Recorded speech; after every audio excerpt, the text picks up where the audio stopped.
శివుడు సర్వమంగళ స్వరూపంతో ఉంటాడాయన. ఉండి అన్ని ప్రాణులకు కూడా విశేషమైనటువంటి ఉపకారం చేస్తూ ఉంటాడు. అంత గొప్పగా పరమశివుడు వెలిసినటువంటి క్షేత్రం అరుణాచలం.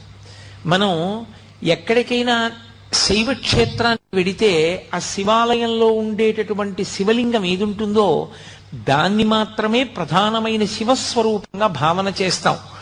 ఉదాహరణకి మీరు కంచి వెళ్ళారనుకోండి, ఏకాంబరీశ్వరలింగము అని ఆ కాంచీపురంలో ఉండేటటువంటి పృథివీలింగమే గొప్పది.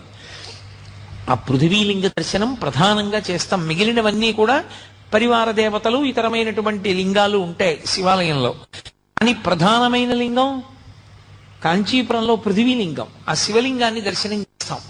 అరుణాచల క్షేత్రం దగ్గరికి వచ్చేటప్పటికి మాత్రం ఒక్కడే శివుడు అరుణాచలంలో ఉన్నటువంటి